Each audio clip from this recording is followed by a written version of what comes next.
the environment. Now it's Wednesday, which means only one thing when Sara Thornton is around. Time to put another village on the map. Sara, where have you been this week? Well, you know, normally the raison d'etre of On the Map is we go to really tiny little villages or hamlets. This week, as you've already said, we went to Hawkhurst, which is quite a bit bigger, but we thought it was worth an explore. And of course, you never know what's going on over the garden fence. With nearly 5,000 residents, Hawkhurst is one of the biggest villages we've visited so far.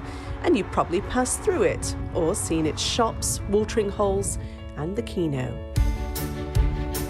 But hidden away just a few hundred yards from the bustle is a 22-acre community garden aiming to connect people using growing and nature.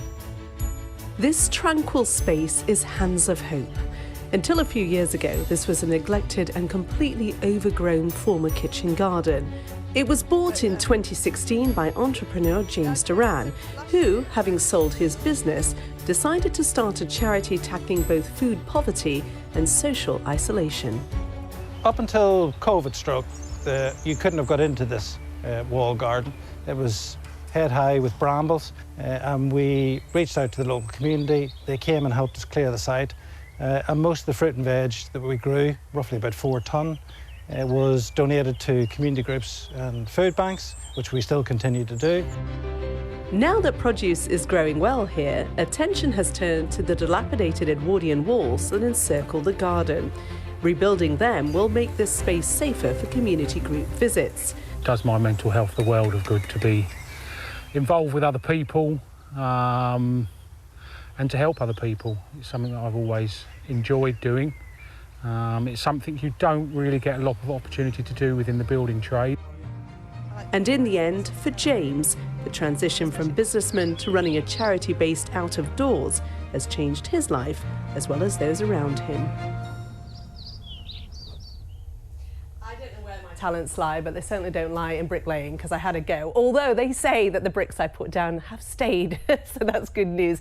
Now, Hawkhurst was nominated via our BBC South East Today Facebook page, but here are all the different ways you can get in touch and nominate where you live. I'd love to come out and see your village or hamlet. Let's take a look at the weather, though. Of course, I like it best when the weather is pretty decent out there, and today I'd be dodging the showers again. Tomorrow, a lot better. We've got a little ridge of high pressure in, and then we have a couple of systems trying to push our way as we wear through towards the weekend. But crucially, our wind's in from the southwest, so it's going to be warm over the next couple of days. For the next few hours, though, we do have to dodge some pretty sharp showers. You can see they're well scattered. Any of us could see them. Tend to clear, though, by the end of the day today, and temperatures in the very best of it into low 20s Celsius. That is above average for the time of year, 21, 17 Fahrenheit. And then tomorrow morning, we start on a dry note. And as we go through the day, we've got plenty of sunshine at first, but later some more cloud. Let me draw your attention to the fact that for us, very high pollen levels tomorrow. We've got that grass pollen around. It's really been affecting me. It's probably been affecting you as well.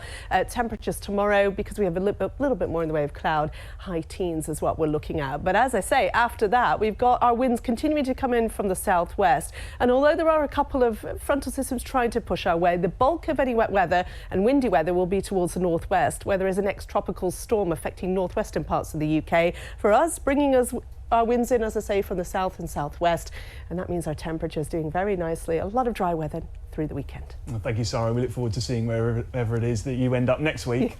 I'm afraid that's all we've got time for. We'll be back with you at 6:30. Do join us then.